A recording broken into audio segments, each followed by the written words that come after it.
Welcome back to the Deep Dive. I want to start today by asking you to imagine a specific kind of professional nightmare.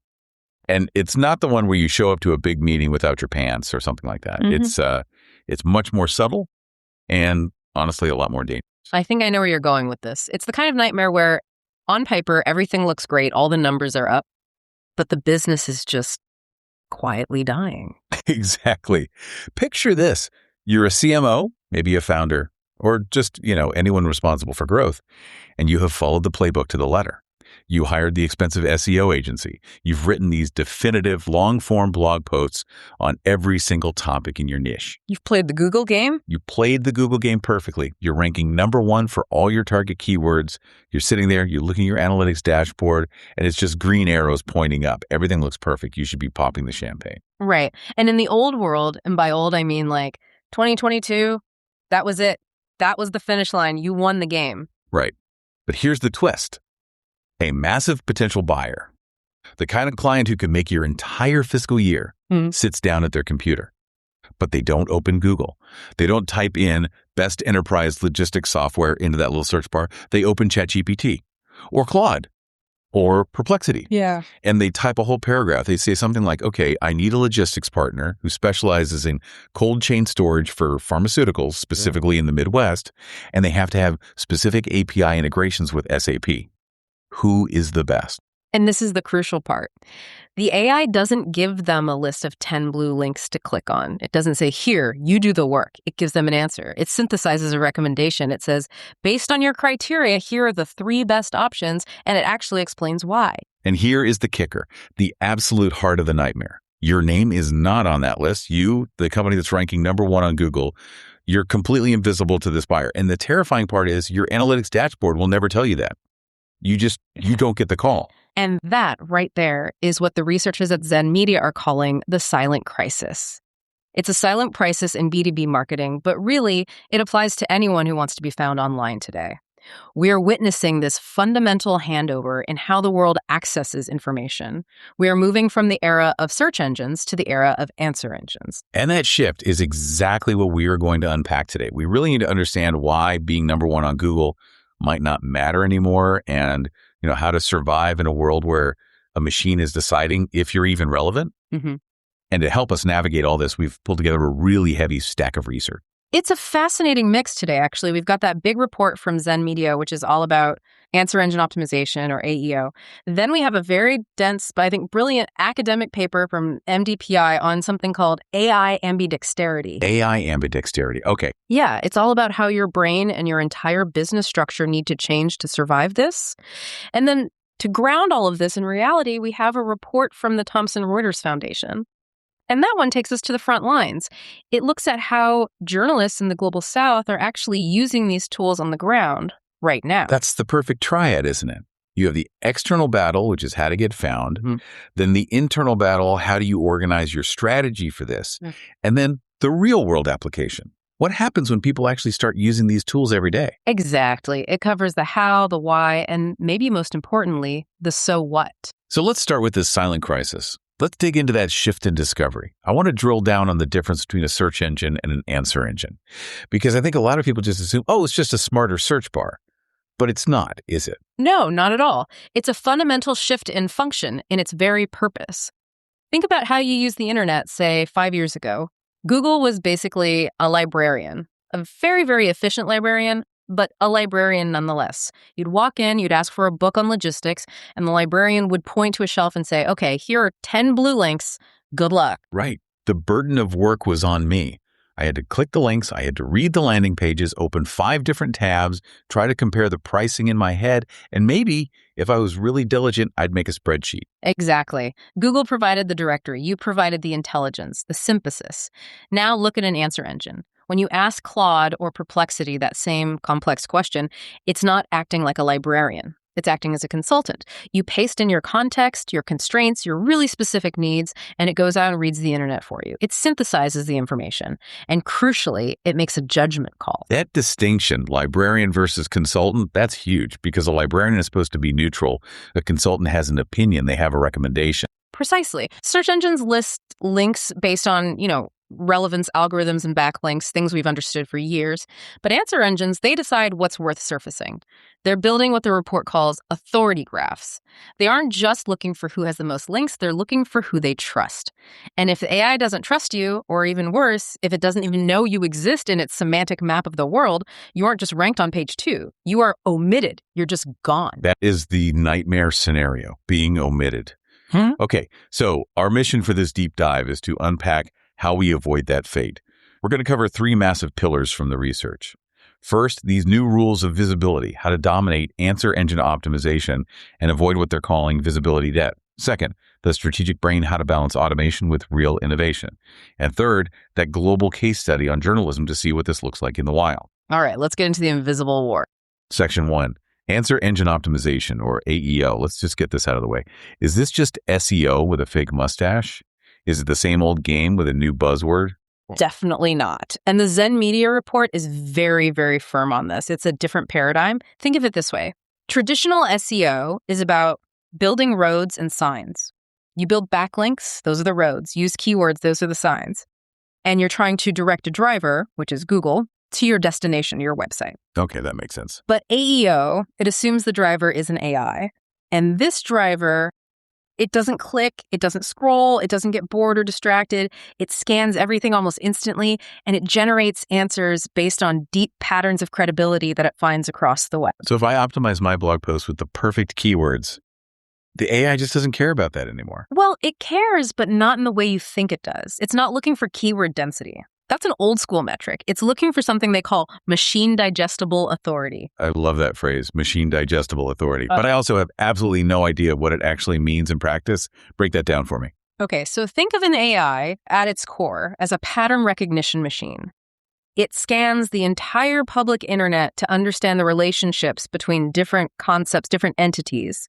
So if you just have one blog post about, say, cybersecurity compliance, that's a single lonely data point. It's weak. The AI might see it, but it doesn't necessarily trust it as a definitive source. It's just noise. It's just a whisper. To build authority that a machine actually respects, you need what Zen Media calls an authority hub. An authority hub. Is that just a fancy new age word for a blog? No, it's more of a content ecosystem. It's a different architecture. Let's stick with our logistics example. If you want the AI to recommend you as the go-to expert on cold chain storage, you don't just write one post. You need a foundational guide, the ultimate guide to cold chain logistics. Then, linked directly from that, you need subages on really specific topics like audit trails for pharma shipments. And then you need structured comparison tables, comparing different refrigeration units. Then you need expert reviews, maybe some case studies. So you're building a web of content all interconnected. You're building a knowledge graph. That's the key. You're creating a structure that is so dense and so interconnected that when the AI crawls it, its internal logic says, okay, this entity, this company understands this topic holistically. You are proving through structure that you know the entire territory, not just the tourist spots. So it's about depth and structure. And that brings us to the next key concept from the report. Intent repetition.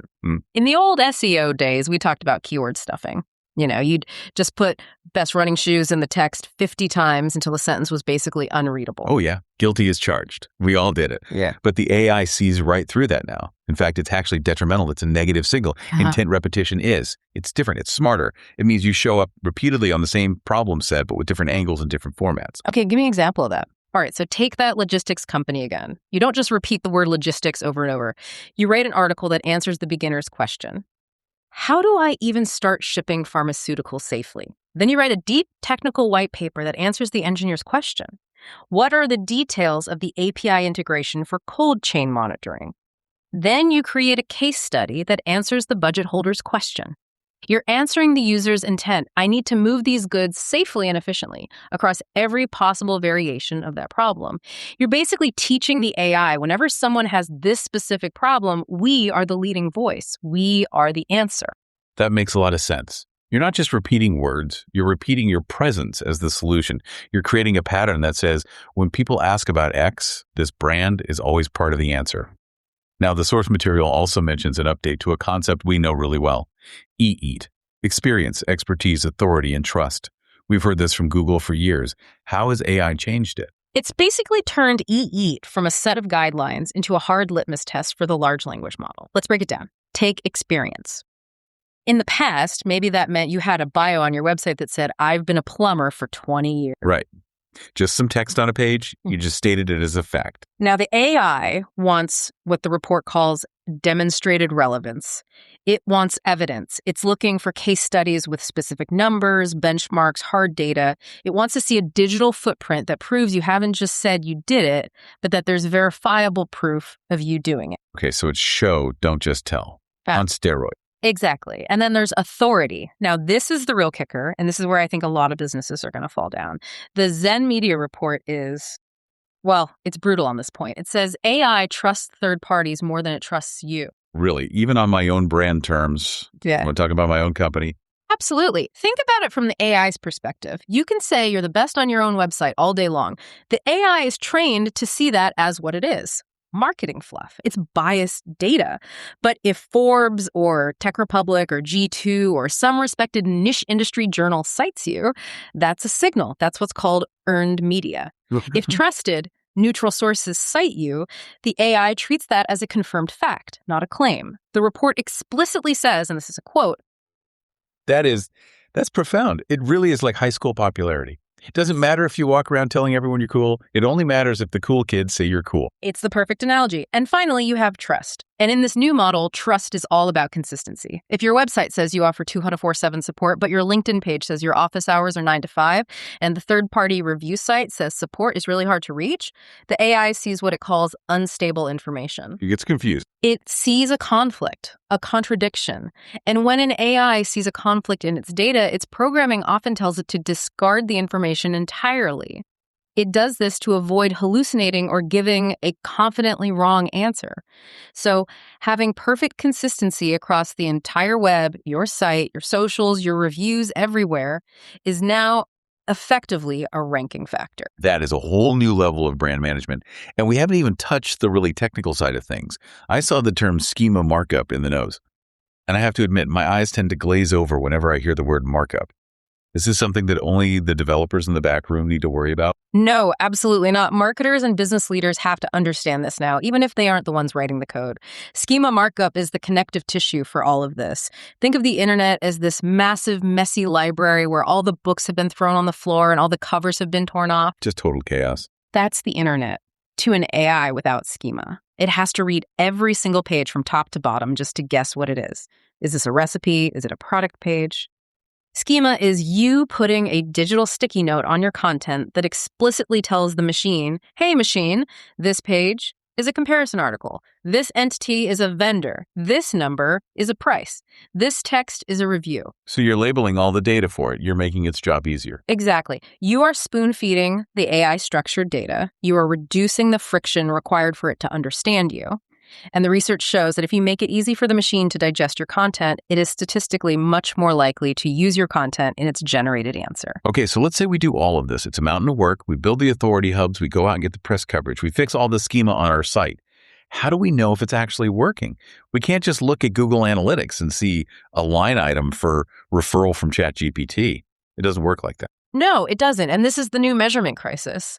You can't track click-through rates because often nobody clicks anything. They just read the synthesized answer in the chat window and they close the tab.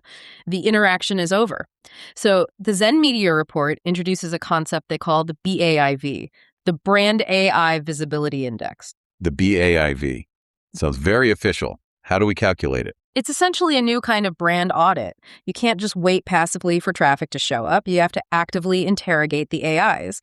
This means firing thousands of different buyer stage prompts at all the major engines.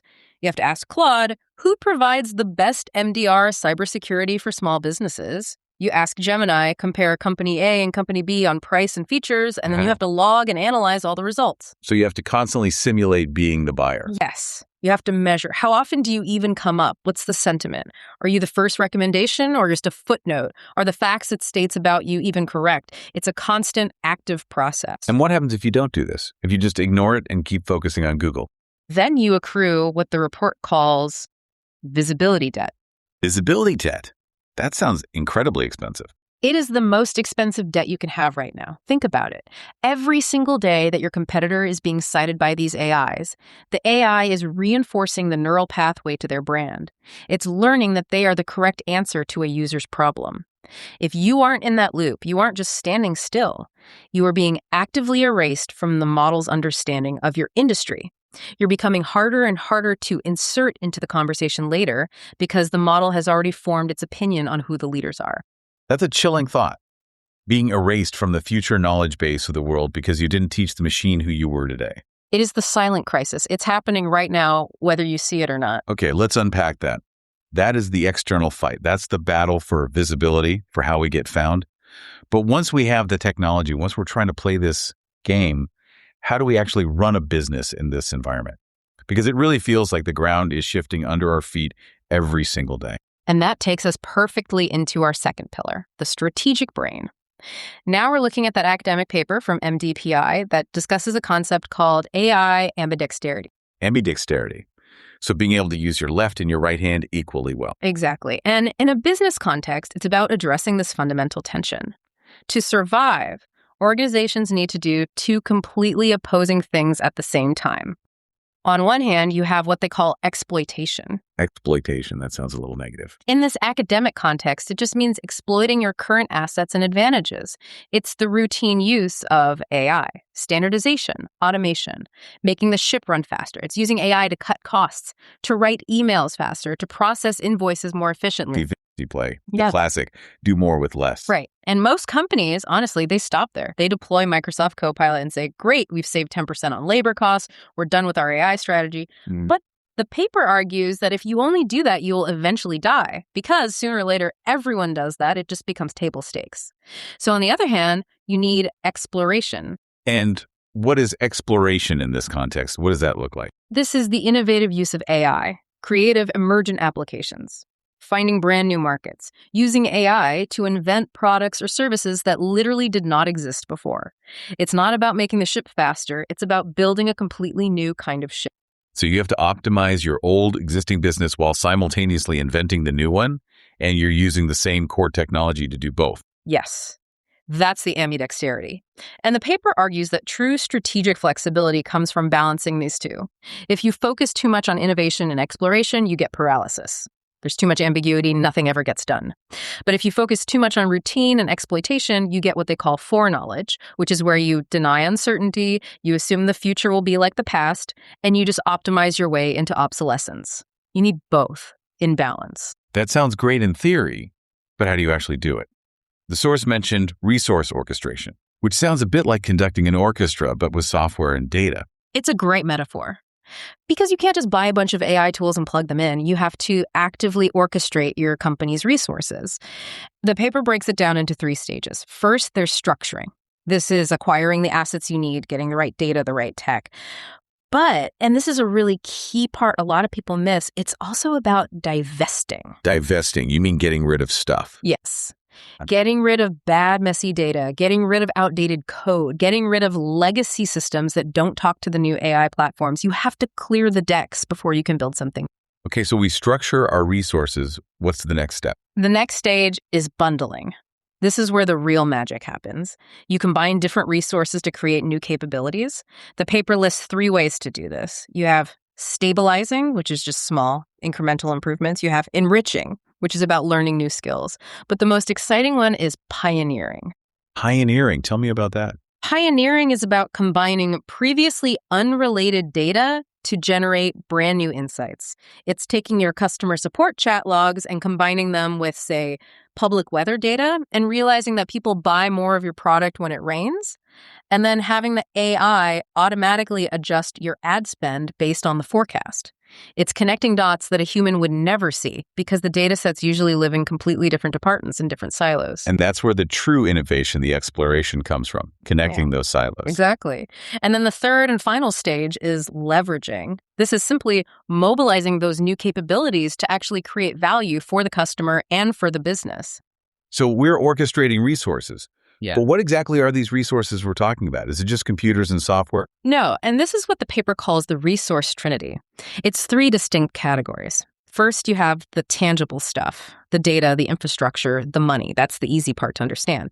Then you have the human resources. Yes, the technical skills to run the AI, but just as importantly, the business skills. You need people who understand the business problems and the AI capabilities.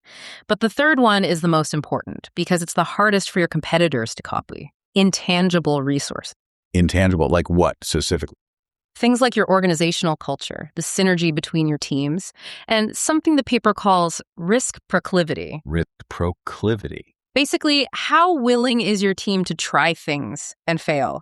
If you have a corporate culture that punishes every mistake, you will never achieve AI ambidexterity. You will never get innovation or exploration. You will only get safe, routine automation. Your company culture is actually a critical resource that determines whether your entire AI strategy will succeed or fail. That's fascinating. We usually think of AI as being about code and algorithms, but you're saying a huge part of it is actually about culture. The code is becoming a commodity that anyone can buy. The culture is the competitive advantage you have to build. But with all this speed and all this risk and innovation, how do we keep the wheels on the car? The source mentions governance, which usually sounds like the boring part where the lawyers come in and slow everything down. It can feel like that, but it's the boring part that saves your company's life. And it's not just about compliance anymore. Responsible AI governance is what creates trustworthy AI.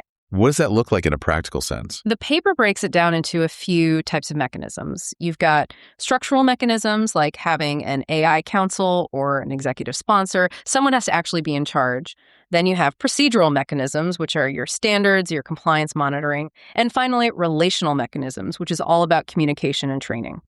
Why does this matter for the bottom line? Why should a CEO care? Because trust is now a currency.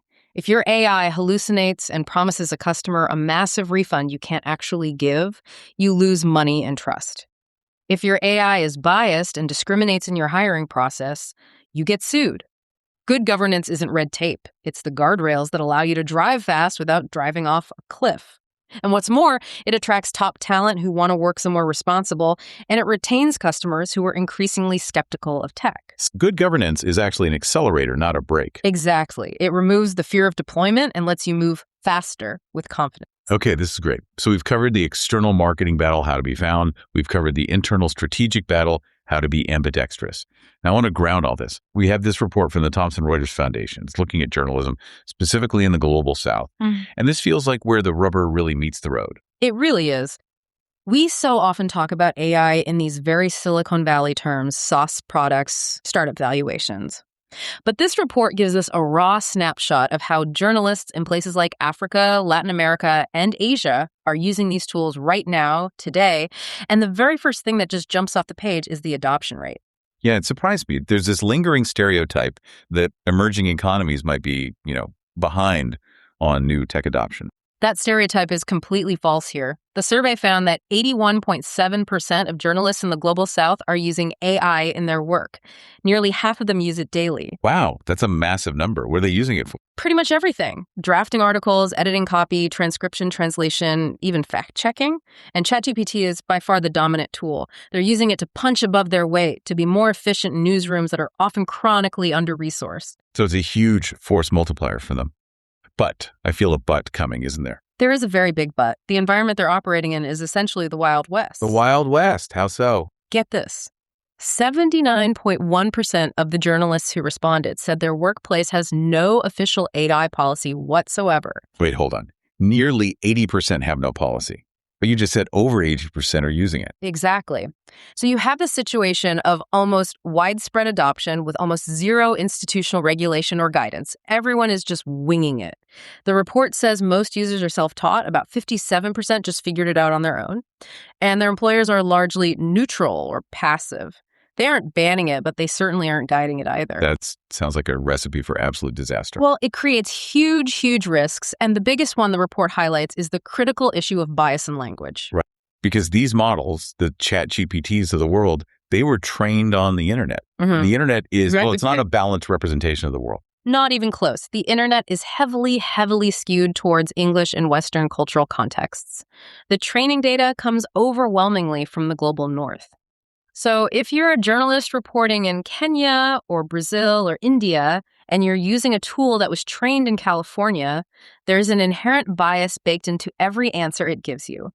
The tool might not understand local context, local slang, or critical local political nuance. It brings its own worldview to the story. Exactly. It might hallucinate facts that make perfect sense in a U.S. context, but are complete nonsense locally. So you have journalists who are coming to rely on a tool that might fundamentally misunderstand their own reality. And do the journalists know this? Are they aware of this risk, or are they just blindly trusting the output? No, they are very aware, and frankly, they are afraid. The report lists their specific anxieties, and they are very real. Number one, erosion of critical skills. Yeah. Over half, 51.4%, worry they will literally lose their critical thinking abilities. That makes sense. If the machine does the thinking for you, you stop practicing. It's like using a GPS all the time. Eventually, you forget how to read a map. It's the exact same principle. Number two, creativity loss. 54.3% fear a loss of original reporting. If everyone in the newsroom is using the same AI to help write their story, every story starts to sound the same. You get this homogenization of news. Beigification of journalism, where Yeah. everything sounds like a corporate press release written by a robot. And number three, inevitably, misinformation. Almost half, 49%, worry about the tool's potential to perpetuate or even create fake news. It's so interesting because they're using it in huge numbers, but they're also terrified of it. It's a very complex, tense relationship. It's a pragmatic embrace. They know they need it to survive, to save time, to translate their stories to reach new audiences, but they can also see the cliff edge. They worry about losing the human touch. There's this strong, pervasive fear that over-reliance on AI kills the uniquely human insight that's necessary for good journalism. So is there any optimism in the report? Or is it all doom and gloom? No, it's not all doom. There is what I call cautious optimism. They see the efficiency gains, they see the power to break language barriers and get their stories to a global audience, but they are demanding regulation. They want clear ethical guidelines. And critically, they want training that is specific to their context, not just a generic course imported from the West. They don't want a Silicon Valley AI safety course. They want to know how to use AI safely in a newsroom in Lagos or Jakarta or São Paulo. That's a crucial distinction. Context matters. In this conversation, it matters more than anything. Okay, so let's zoom out. We've looked at marketing, we've looked at high-level strategy, and we've looked at on-the-ground journalism. What's the through line here? What does this all mean for you, the listener? I think it means we're in a transition period, a messy, chaotic, and incredibly high-stakes transition. In marketing, we are moving from a world of being found by humans to a world of being trusted by machines. That's a fundamental shift in how we need to present ourselves to the world. We have to organize our information so that machines can eat it so they can understand it. We have to become machine-readable. In strategy, we're moving from static 5-year plans to this state of ambidexterity where you have to manage the old and invent the new simultaneously. You can't just run the business anymore. You have to reinvent it in real time. You have to become strategically flexible. And in society, when we look at the journalists, we see a world that is racing to adopt these powerful tools to stay efficient and competitive. But in doing so, we're risking our core critical thinking skills and our ethical frameworks if we don't put guardrails in place fast. It really feels like the common theme here is active management. You can't just let this AI revolution happen to you. You have to actively manage your visibility. You have to actively manage your resources. You have to actively manage your ethics. That's it. Passive adoption is incredibly dangerous. Active orchestration is the only way to survive and thrive. So I want to leave our listener with one final thought to chew on. We talked about visibility debt at the beginning. That idea that if you aren't training the AI on who you are now, you're basically being erased from the future knowledge base. But the journalists, they raise a different kind of debt, a debt of critical thinking. And that's the final provocation I would offer to everyone listening. As you start to use these tools more and more, whether you're a marketer, a CEO, or a writer, ask yourself this one question. Are you using AI to enhance and augment your own critical thinking? Or are you just outsourcing your judgment to a machine that was trained on someone else's data? Are you building real signal, or are you just contributing to the noise? And if you are outsourcing your judgment, do you even know whose judgment you're borrowing? And do you trust it? That is the question to sleep on tonight. Building signal, not noise. Thanks for listening.